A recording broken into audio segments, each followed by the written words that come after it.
ओम शांति। चौथी शताब्दी, एक छोटा सा बालक गुरुकुल जाता है और वहाँ के जो गुरु है उनसे कहता है कि मैं इस गुरुकुल में भर्ती होना चाहता हूँ। यहाँ जो शिक्षा दी जाती है वो लेना चाहता हूँ। गुरु उसको कहते हैं अपना हाथ दिखाओ, और उसका हाथ देखकर गुरु कहते हैं कि तुम्हारे हाथों में शिक्षा की रेखा ही नहीं है। शिक्षा की रेखा जो हाथों में होनी चाहिए वो रेखा ही तुम्हारे हाथ में नहीं है, इसलिए तुम पात्र ही नहीं हो इस शिक्षा के लिए। वो बालक बहुत दुखी होता है, उदास होता है, घर वापस जाता है। परंतु सीखने की ललक, सीखने की तीव्र आकांक्षा, सीखने की इच्छा इतनी ज्यादा तीव्र होती है कि वो एक चाकू लेता है और अपने हाथ में निशान करता है, जो कि शिक्षा रेखा होती है। ये मध्यमा से लेकर तक छोटी उंगली, शायद कहीं पर शिक्षा रेखा, और लहू बहने लगता है और एक निशान हो जाता है। और फिर वो बालक फिर से गुरु के पास जाता है, कहता है ये है शिक्षा रेखा, क्या अब मुझे प्रवेश मिल सकता है? उस बालक का ऐसा पुरुषार्थ कहो, कार्य कहो, ऐसा सीखने का जज्बा देखकर वो गुरु का हृदय द्रवित हो जाता है। और गुरु कहते हैं कि तुम इस गुरुकुल में अब शिक्षा ले सकते हो। ये जो छोटा सा बालक था, मेधावी बुद्धि, कुशाग्र चेतना, बड़ा होकर भारत के इतिहास में एक बहुत महत्वपूर्ण पात्र बनता है, जिसका नाम था पाणिनि। पाणिनि संस्कृत व्याकरण के सबसे अधिक बुद्धिमान व्यक्ति कहा जाते हैं। जहाँ तक संस्कृत व्याकरण का सवाल है, संस्कृत व्याकरण के जन्मदाता, और उनका इतना प्रभाव है लिंग्विस्टिक्स भाषा पर कि बाद में विदेश की जितनी भाषाएं थी उन सब का जो व्याकरण था वो पाणिनि के जो ग्रंथ है उनका अनुवाद कर कर बनाया गया। यूरोप के बड़े बड़े भाषा शास्त्री भारत आए और उन्होंने पाणिनि का अध्ययन किया। अष्टाध्यायी पाणिनि का सबसे क्लासिकल संस्कृत। तो ये कहानी है दृढ़ता की, ये कहानी है एक अदम्य इच्छा शक्ति की, पावरफुल विल पावर की। ये कहानी है कि यदि कोई व्यक्ति चाहे तो कुछ भी कर सकता है। ऐसा इस संसार में, इस कायनात में कुछ नहीं जो हम चाहे और वो ना हो, कुछ भी। और हम ब्राह्मणों के लिए सबसे महत्वपूर्ण कार्य आज सुबह की साकार मुरली, बाप समान कैसा बनना, एवर प्योर। आत्मा पर छींटे पड़े हैं देहभान के, आत्मा मैली हुई है देहभान के गंदे पानी से। सुबह की मुरली में शब्द है, देवताओं के सामने जाते हैं और गाते हैं हम काले भूत है। तमो प्रधान बन गई आत्मा, काली बन गई आत्मा, जंजीरें बड़ी कड़ी है। बाप समझाते हैं, परंतु बच्चे खुद भी समझते हैं कि हम देहभान में फंसे हैं। बाप कहते हैं अब देहभान में न फंसो, मेरे में फंसो ना। तो आज हम चर्चा करेंगे इस एक वाक्य की। कौन सा वाक्य? मेरे में फंसो ना। दादी जानकी की शैली है, ऐसा करो ना, दादी कहती है ना हमेशा। तो बाबा ने कहा देहधारी में ना फंसो। किस में फंसो? मुझ में फंसो ना, मेरे में फंसो ना। देहधारियों में बहुत फंस लिया। यदि नाम रूप बीमारी है तो इलाज है मेरे में फंसो ना। बहुत फंस लिया, बहुत प्यार कर लिया, बहुत आसक्ति रख ली, अब मेरी ओर आ जाओ। भक्ति बहुत कर ली, आर्टिफिशियल इमिटेशन, अब रियल में आ जाओ। तो बाबा के कितने सुंदर महावाक्य है कि बस मुझ में एक फंसो और किसी में नहीं फंसना। एक बहुत बुजुर्ग व्यक्ति, थोड़ा धार्मिक है, रेलवे स्टेशन पहुंचता है, टिकट काउंटर पर जाता है, अपनी टिकट लेता है। टिकट काउंटर का जो क्लर्क है वो उस व्यक्ति को जानता है। ये व्यक्ति कहता है मेरे पास एक्स्ट्रा लगेज है, उसके जो भी पैसे होंगे वो उसकी टिकट अलग से बना दो। वो क्लर्क कहता है नहीं नहीं, उसकी कोई जरूरत नहीं, मैं आपको बहुत समय से जानता हूं, आप भी मुझे जानते हैं, आप वैसे ही बैठ जाओ और इसी ट्रेन में मैं भी जा रहा हूं, तो कोई समस्या नहीं होगी, और जो भी टिकट चेकर आएगा मैं उसको बता दूंगा। तो ये बूढ़ा व्यक्ति कहता है आप कहाँ तक जा रहे हो? वो कहता है उसकी तुम चिंता मत करो, मैं भले बीच में उतरने वाला हूं, पर जो दूसरा टीसी आएगा मैं उसको भी बता दूंगा। ये बूढ़ा व्यक्ति कहता है वो टिकट चेकर कहाँ तक जा रहा है? वो कहता है वो वहां तक जा रहा है जहां लास्ट स्टेशन है।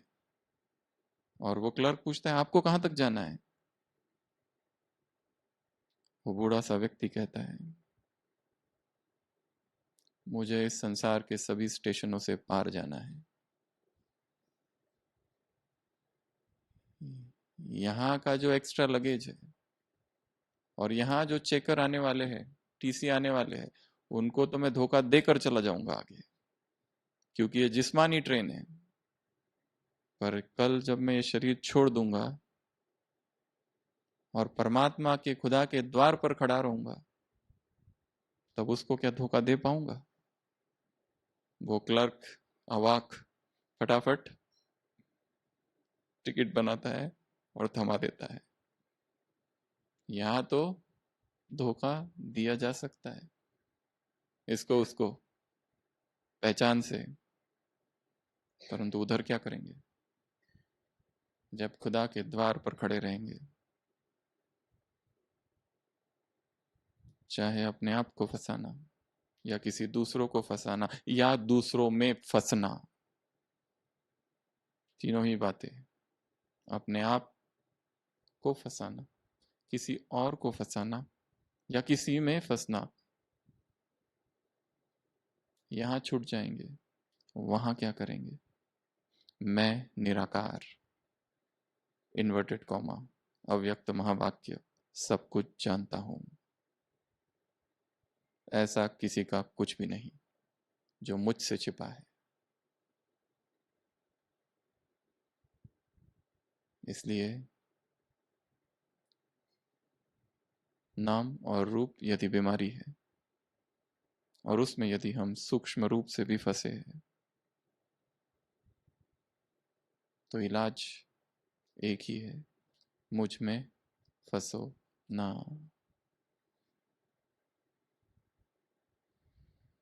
मुझ में फंसो ना अर्थात किस किस में फंसो? ऐसी 8 बातें हैं जिसमें फंसना है।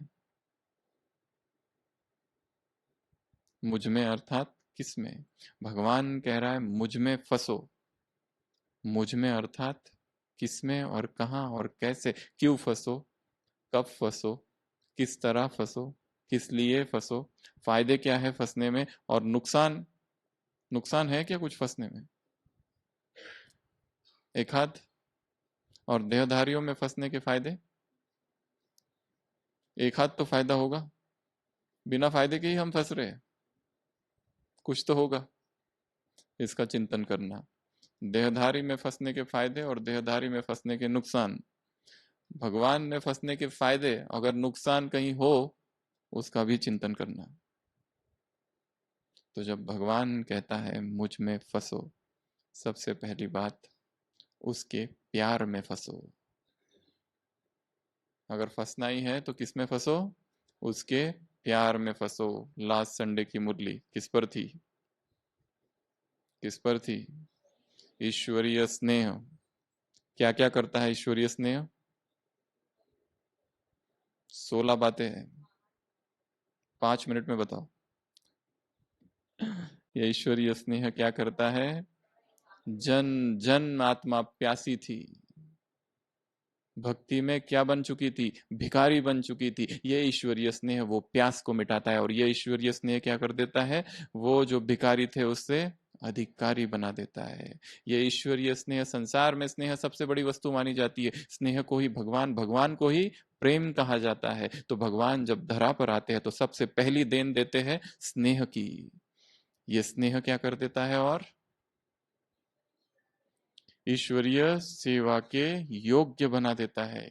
यह स्नेह क्या कर देता है? और कर्म योगी बना देता है, स्वतः योगी बना देता है, सहज योगी बना देता है, बाप समान बना देता है, साथ का अनुभव कराता है, माया प्रूफ बना देता है। ये स्नेह क्या करता है? और तूफान को तोहफा, जो मुश्किल है उसको आसान कर देता है। ये स्नेह और क्या कर देता है? क्या कर देता है? समर्थ बना देता है, साथी का अनुभव कराकर समर्थ बना देता है। ये ईश्वरीय स्नेह क्या करता है? मेहनत से मुक्त कर देता है। ये ईश्वरीय स्नेह क्या कर देता है? बाप समान बना देता है। ये ईश्वरीय स्नेह मंत्र है, जादू, जादू है, जो चाहिए वो प्राप्त करा देता है। और जो टुकड़े टुकड़े हुए थे, कोई यहाँ गिरा कोई वहां, बहते आंसू ना रुके, कोई यहाँ गिरा कोई वहां, तिनको के क्या बनाए? ख्वाब। और तूफान आए और कोई यहाँ गिरा कोई वहां। तो भगवान ने क्या कर दिए? सारे टुकड़े को मिलाकर एक बाप एक दिलाराम, एक दिल एक दिलाराम। देहधारियों ने क्या कर दिए थे? दिल के टुकड़े टुकड़े कर दिए थे। और क्या किया था? उन टुकड़े करके छोड़ा नहीं, अपने पैरों तले भी कुचल दिए थे एक एक टुकड़े को। तब कहीं बाप की याद आई, ये हाल कर दिया था। जिस जिस को प्यार किया सबसे ज्यादा धोखा उसी से मिला। जिस जिस पर विश्वास किया इस जीवन में अब तक, चाहे वो कोई भी हो, कभी ना कभी तो उससे दर्द जरूर मिला है। और वो जो दर्द था बड़ा गहरा था। दुश्मनों ने दर्द जो दिए बहुत छोटे थे, अपनों ने जो दर्द दिए वो बड़े गहरे थे।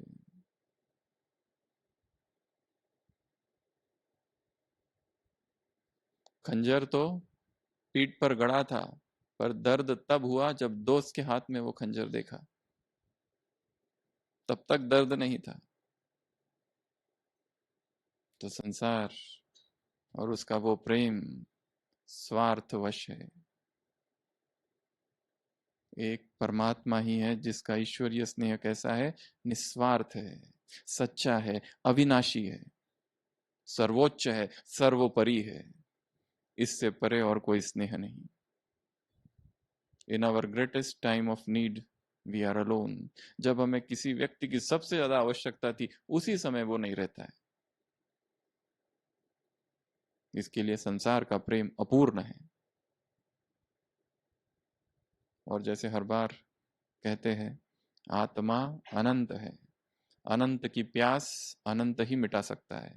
संसार का सब कुछ मिल जाए, कोई व्यक्ति कहे मैं तुम्हारे लिए अपना जीवन अर्पित कर देता हूं, किसी भी देहधारी का प्यार आत्मा की प्यास, पुकार, तृष्णा बुझा नहीं सकता। Infinite cannot be satisfied by anything which is finite. जो अनंत है, अनंत की प्यास कौन बुझाएगा? केवल अनंत। अनंत का आत्मा अनंत है, अनंत अनंत से जब मिलेगी तो ही प्यास मिटेगी। देह देह से मिलेगा, प्यास भड़केगी। सुबह की मुरली, काम कटारी चलाना बंद करो, विष का ये धंधा बंद करो। देहभान, देह की आसक्ति, देह के भोग, देह की वासना, देह के आकर्षण, देह का सौंदर्य बहुत डुबाया है आत्मा को। देहभान के छींटों ने आत्मा में काला काला बना दिया है उसको। अब बाप है एवर प्योर बनाने, तो मुझ में फंसो ना। सबसे पहला किस में फंसना है? उसके प्रेम में फंसना है। उधर के प्रेम में फंस के देखा कैसा आवेग है, कैसा आवेश है। दो व्यक्ति प्रेम करते, उनके बीच में कोई आ जाए तो मरने मारने को तैयार हो जाते हैं। अगर वो माँ बाप हो तो खुद मर जाएंगे, पर वो चाहिए मतलब चाहिए। बचपन से जिन माँ बाप के साथ रहे, एक धक से उनको भूल गए और भागने को तैयार।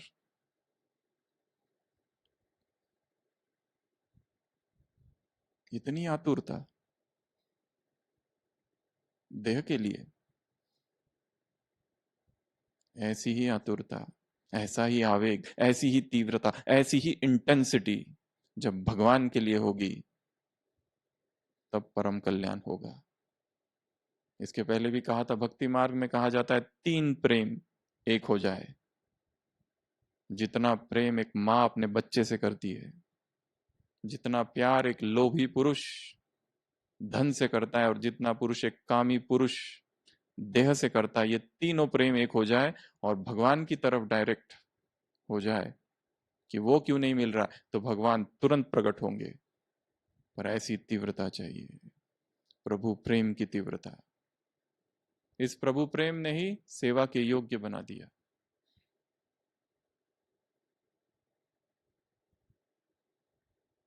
इस प्रभु प्रेम ने ही मधुबन निवासी बना दिया, मधुबन तक पहुंच गए केवल प्रेम ने। यहाँ इस यज्ञ में ऐसी अभी भी कितनी आत्मा होगी, उनको ज्ञान पता नहीं क्या है, कैसे आई है वो? केवल प्रेम की वजह से। इतना आकर्षण है इस प्रेम में, तो क्या ऐसा ही प्रेम हमारे हृदय में है उसके लिए? यह हमारा प्रेम भी बटा हुआ है। इंग्लिश में एक कहावत है, he who gives to God second place in life gives him no place. जो भगवान को अपने जीवन में दूसरे नंबर पर रखता है, वो उसको कहीं पर भी नहीं रखता। भगवान को कितने नंबर में रखना है? 1 नंबर में, उसके ऊपर और कोई ना हो। अगर कहे कि मेरी बेटी पहले फिर मेरा भगवान, मेरा बेटा पहले फिर मेरा बाबा, अर्थात उसे कोई जगह नहीं दी है हमने। तो सबसे पहले किसमें फंसना है? फंसना चढ़ा अच्छा शब्द है, ट्रैप। उसके प्यार में फंस जाओ। दूसरा है उसकी याद में फंस जाओ। आज सुबह की साकार मुरली, याद के सिवा और कोई उपाय नहीं। और कोई उपाय ही नहीं है विकर्म विनाश करने का। हमारे याद की क्वालिटी क्या है? कितना हृदय से, कितना दिल से, तीव्रता से याद की जा रही है, या हल्की हल्की सी याद है, या ऊपर ऊपर की याद है। उसी संडे की मुरली में बाबा ने कहा है कि बाप तुम्हारी इच्छा पूर्ण करेगा। क्रिसमस की मुरली, क्रिसमस के लिए कहा है, पर वो याद कैसी हो? सच्ची हो, दिल से हो, स्वार्थ वाली ना हो। जब समय पड़ा तब गए बाबा के पास, बाबा आप ही सब कुछ हो, ऐसी याद नहीं चलेगी। झूठा यहाँ नहीं चलेगा। तो याद को बढ़ाना, याद का चार्ट बढ़ाना, याद में नवीनता लाना। वही याद जैसे कल थी आज ना हो। आज जो अमृत वेला हो, कल उससे अधिक शक्तिशाली हो। जो अमृत वेला सुबह था, नुमा शाम का योग, उससे अधिक शक्तिशाली हो। हर दिन याद में नवीनता लानी है।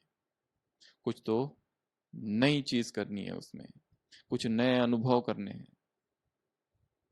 और ऐसी अवस्था हो कि जैसे शरीर छूट गया नीचे और आत्मा ऊपर। ये देह, देह के संबंध, देह के रिश्ते, देह के नाते, देह की भाषा, देह के लोग, देह का देश। कभी हमने एक दूसरे से मिलने के बाद ऐसा कहा? कैसा? हम ये कहते हैं आप भी पंजाब से और हम भी पंजाब से, आप भी महाराष्ट्र से और हम भी महाराष्ट्र से, तुरंत दोस्ती। पर हमने ऐसा कहा आप भी परमधाम से और हम भी परमधाम से, आपको मिलकर बहुत ज्यादा खुशी हुई। देह की भाषा और देह के देश, ये भी बंधन है। देह के संबंध जैसा बंधन है, वैसे देह की भाषा भी बंधन है। अपने प्रांत वाले मिले तो उस भाषा में बोलना चालू, ये भी बंधन है।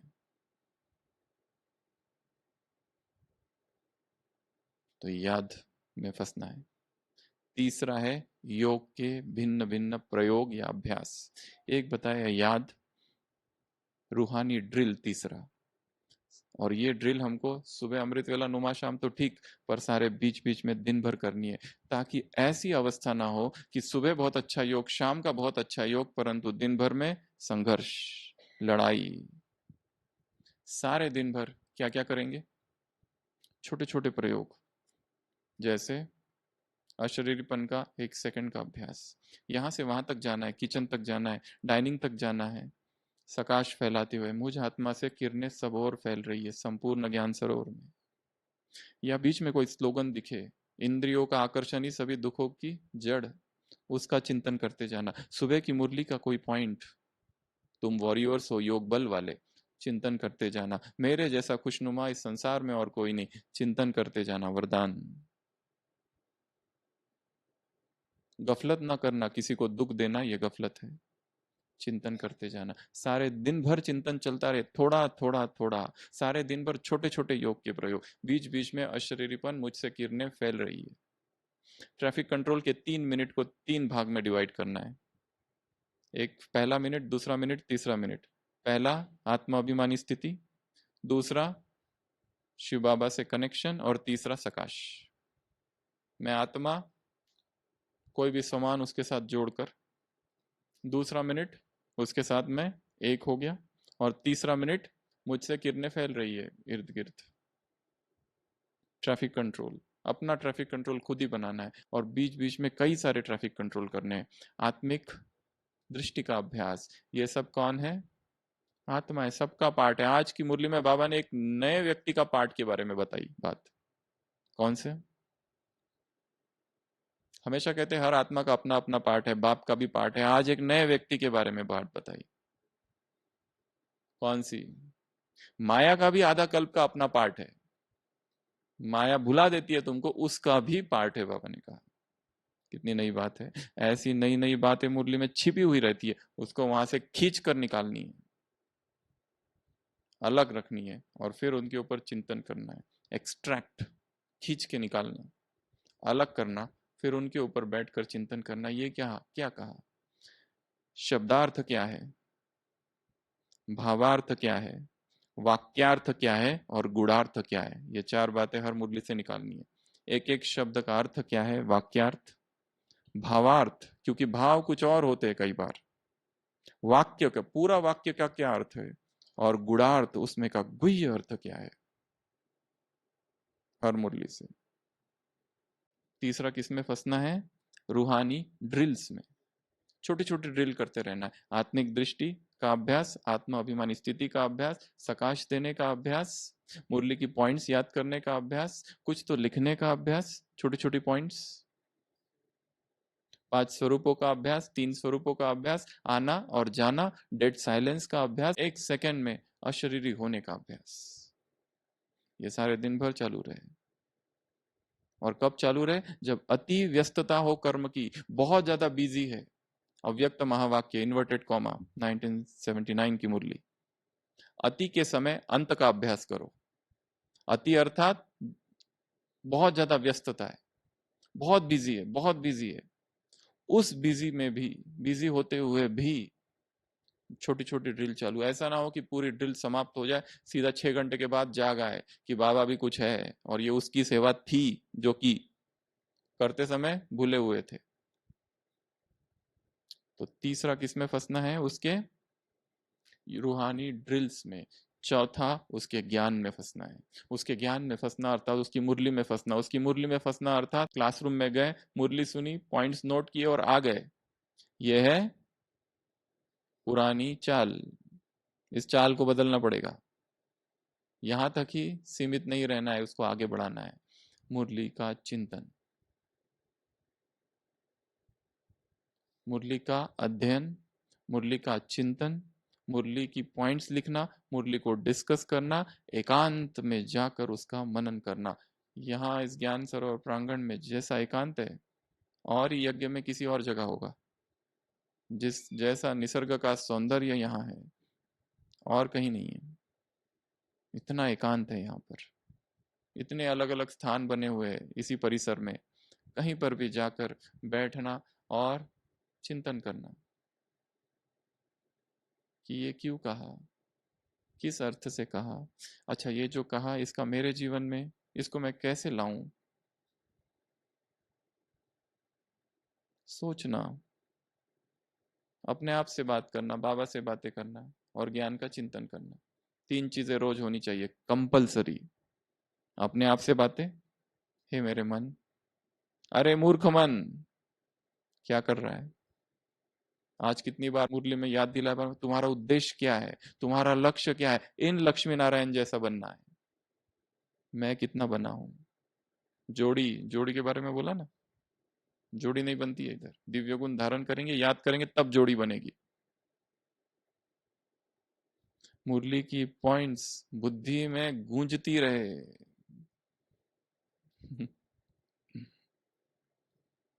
ज्ञान की बुलबुल क्या करे, टिकलू टिकलू टिकलू। ज्ञान की सरिता बहती रहे, तो ही स्थिति ठीक रहेगी। नहीं तो हलचल इतनी है, सब जगह माया ही माया है। साम्राज्य है माया का ये, खींच लेगी दूसरी आत्माएं हमको भी उनके साथ नीचे। सुरक्षित केवल वो है जो याद में है और जो ज्ञान के चिंतन में है। बाकी नीचे आएंगे और परिस्थितियों का चिंतन करेंगे, व्यक्तियों का चिंतन करेंगे, प्रबंधन एडमिनिस्ट्रेशन का चिंतन करेंगे, पॉलिटिक्स का चिंतन करेंगे, और नीचे डूबेंगे। और फिर कंप्लेन करेंगे, यहाँ ये ठीक नहीं, वो ठीक नहीं, ऐसा ठीक नहीं, वैसा ठीक नहीं। जो ज्ञान का चिंतन में है उसके लिए सब ठीक है। जो हो रहा है सब खेल है। खेल ही ऐसा बना है, इसमें दुख करने की बात ही नहीं है। ऐसा ही होना चाहिए जो हो रहा है, निर्दोष दृष्टि। सबके हिसाब किताब चुकते हो रहे हैं, मन से सारे प्रश्न समाप्त। पर यह होगा तब जब निरंतर ज्ञान का दिन भर में चिंतन। तो चौथा किस में फंसना है? ज्ञान में फंसना है, मुरली में फंसना है, उसकी पॉइंट्स में फंसना है। MURLI। एम अर्थात मनन, यू अर्थात अंडरस्टैंडिंग, आर अर्थात रीड एंड रिवाइज, एल अर्थात लिसन, आई अर्थात इम्बाइब। इम्बाइब अर्थात धारण करना। ये मुरली के 5 शब्द है। तो ये 5 काम रोज होने चाहिए। समझना है, धारण करना है, पढ़ना है, सुनना है, हो सके तो सुनाना है, चर्चा करनी है, सोचना है एकांत में बैठकर, ये क्या है, ये क्यों कहा, क्यों वो कहता है मुझ में फंस जाओ। हम तो देहधारियों में फंसेंगे, बाबा से ऐसी बातें करना। हमें तो अच्छा लगता है बाबा देहधारियों में फंसना, हम आपके में क्यों फंसे। फिर देखो क्या उत्तर आता है। इस तरह से चिंतन की धारा बहाना है। मैथमेटिक्स में A = B प्रूव करना है, तो क्या करते हैं, A ≠ B, यहां से चालू करते हैं और फिर आगे आगे जाते हैं, फिर लास्ट में अरे नहीं नहीं नहीं, A = B। हाँ, वैसे चालू करना। बाप कहते हैं मुझे याद करो तो पावन बनोगे, नहीं नहीं, तुमको याद करने से हम देहधारी को याद करेंगे, देखते कितना पावन बनते। यहां से चालू करना इक्वेशन। फिर आगे बढ़ाते जाओ चिंतन को, हाँ हमने तो देहधारी से प्यार किया था, हुआ क्या? अपघात। क्या हुआ? एक्सीडेंट। हड्डियां टूटी, अब तक जुड़ी नहीं। जो गिरे थे 10 साल पहले अब तक भी जुड़ नहीं रही है। जो फ्रैक्चर हुए थे इमोशनल, अब तक भी ठीक नहीं है वे। तो शायद भगवान जो कह रहा है वही ठीक है। सीधा मान नहीं लेना है कोई बात को, धीरे धीरे अपने मन को समझाना है। छोटा सा बच्चा है, उसको जरा अच्छे से समझाना पड़ता है, धीरे धीरे। तो चौथा किस में फंसना है? ज्ञान में। पांचवा, सेवाओं में फंसना है। सेवाओं में फंसना अर्थात सेवा करनी है, परंतु उस सेवा में दो चीजें बहुत जरूरी है। बाकी तो सेवाधारी सभी है और बहुत अच्छी सेवा कर रहे हैं, पर दो चीजें चाहिए, डिटैचमेंट और साक्षी भाव। नहीं तो सेवा में निस्वार्थ भावना है, सेवा में कर्मयोग सब कुछ है, याद है, सब कुछ है, परंतु डिटैचमेंट नहीं है, अटैचमेंट है, वर्कोहोलिक है। हमने ये सेवा की, हमारी स्तुति होनी चाहिए, रिकॉग्निशन होना चाहिए, मान मिलना चाहिए, सम्मान मिलना चाहिए। साक्षियों को नहीं देख पा रहे उस सेवा को, सेवा की डिटैच होके देखना, ये खेल था। निष्काम बनाते जाओ, सेवा की भूल गए। कोई पूछे क्या सेवा की तो क्या कहना? कैसी सेवा थी? अच्छी थी। बस ये मम्मा का पॉइंट पकड़ लो, अच्छी थी, फुल स्टॉप। वो कहेगा और बताओ, और क्या बताना है? अच्छी थी बस, और क्या करना है?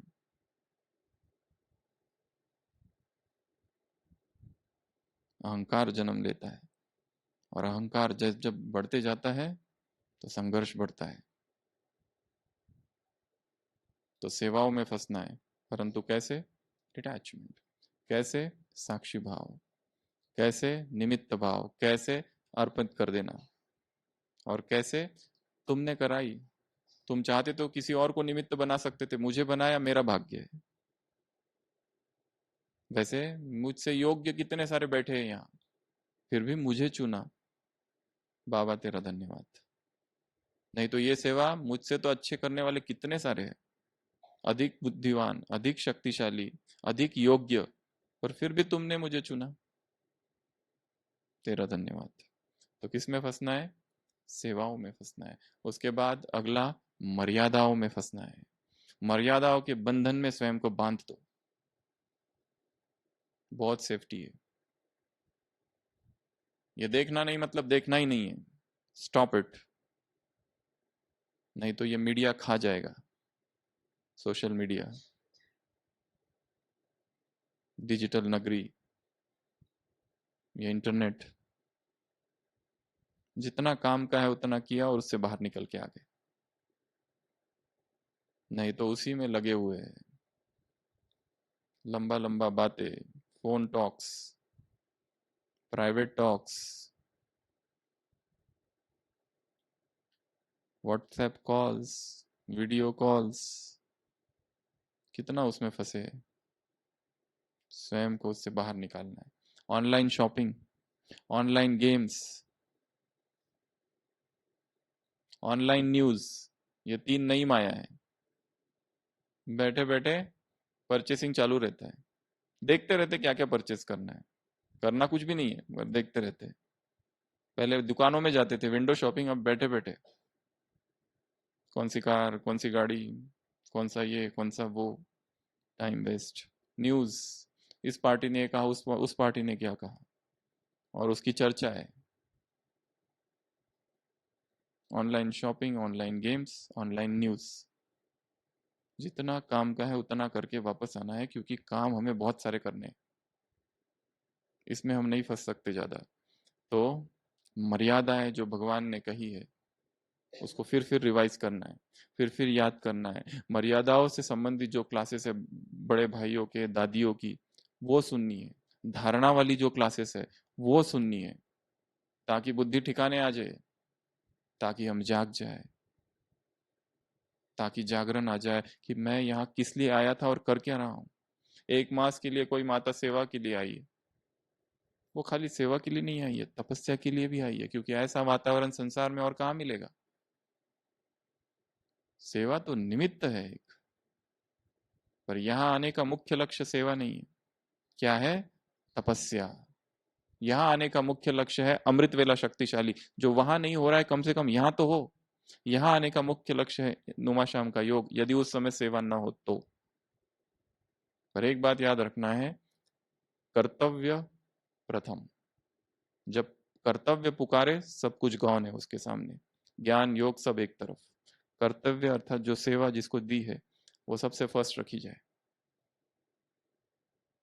पर ये बात याद रखना है कि मैं यहाँ तपस्या के लिए आया हूँ, सेवा तो है ही, कर ही रहा हूँ, पर मेरा अंदर से जब जब समय मिले तपस्या, जब जब समय मिले मुरली का अध्ययन, जब जब समय मिले एकांत मौन, और वहां जो संसार में जब थे वहां क्या हलचल हो रही है, जीवन में क्या हलचल है, यहाँ बैठकर उसका चिंतन करना है। जो हमारे संबंध है इतने जटिल क्यों बन गए, इतने कॉम्प्लेक्स क्यों बन गए, इतने कॉम्प्लिकेटेड क्यों बन गए,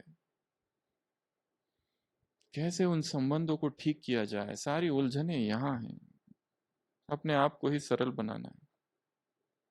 सूत ऐसा मूंझ गया है, भक्ति का नहीं, यहाँ का ज्ञान मार्ग में आने के बाद का, उसको ठीक करना है। तो मर्यादाओं को रिवाइज करना है, मर्यादाओं से संबंधित सारी क्लासेस सुननी है, कड़ी से कड़ी मर्यादाएं क्या है और कौन सी मर्यादा का मैं भंग करता हूं, और क्यों हो रही है मैं मुझसे ये भंग। चाहे अमृत वेला, 8 चीजें हैं ब्राह्मण दिनचर्या में, अमृत वेला, मुरली, भोजन के समय याद, चौथा ट्रैफिक कंट्रोल, पांचवा कर्मयोग, नुमाशाम का योग, उसके बाद में ज्ञान की चर्चा, एक बार तो होनी चाहिए 24 घंटे में, चार्ट और एक संबंध, 8 ऐसी बातें हैं। ये 7 8 ये जितनी बातें, इनके लिए क्या क्या मर्यादा है, अमृत वेले के लिए क्या है, नुमा शाम के लिए योग के लिए क्या है, ज्ञान चर्चा के लिए क्या है, रात्रि चार्ट के लिए क्या मर्यादा है, सोने की विधि क्या है, क्या देखते देखते सो रहा हूँ, बातें करते करते, मीडिया, सोशल मीडिया, व्हाट्सएप, क्या कर रहा हूँ और किस तरह सो रहा हूँ। विकारी ख्यालातों के साथ सोएंगे तो उसी ख्यालात के उठेंगे, उच्च श्रेष्ठ महान संकल्पों के साथ सोएंगे तो उसी महान संकल्प के साथ उठेगी चेतना। तो मर्यादाओं में स्वयं को फंसा देना है। उसके बाद में लास्ट 2, एक है मुझ में फंसोना, अर्थात मेरे घर में फंसोना। उसका जो घर है वो प्रांत बड़ा ही शांत है, उस प्रांत में फंसना है, उस शांत प्रांत में फंसना है। उसका जो धाम है उसका अनुभव करना है, लंबा समय तक परम धाम में टिकने का अभ्यास। एक योग है सूक्ष्म वतन, बाबा से रूरियान करना, बातें करना, वो सब ठीक है, पर ज्वालामुखी योग, निर्संकल्प स्थिति, निराधार निराकार निर्विकार, सभी तत्वों से पार, बीज रूप कंबाइंड स्थिति का लंबा लंबा समय तक अनुभव, उसके लिए टाइम बढ़ाना पड़ेगा, अमृत वेले का भी, नुमा शाम का भी। जो 6:30 बजे चालू करते हो उसको थोड़ा और पीछे जाओ, 6 बजे चालू करो अगर सेवा नहीं है तो। दिनचर्या में तो योग है, परंतु बैठा योग तीव्र पुरुषार्थी का कम से कम 4 घंटे तो होना ही चाहिए। बैठकर जब 4 घंटा होगा तो दिनचर्या में भी योग रहेगा। बहुत बड़ी तपस्या है बैठकर 4 घंटा योग करना। कितनी चीजों, छोटी छोटी चीजों का त्याग करना पड़ेगा जिसमें हम अभी फंसे हुए हैं, वो सबको हटाना पड़ेगा। वो सारी दिनचर्या, वो सारी बातें, वो सारी व्यर्थ की बातें, झरमोई झगमोई गॉसिप्स, सबसे बुद्धियोग को हटाकर योग योग योग योग योग, तपस्या तपस्या तपस्या तपस्या, आग लग जाए अंदर।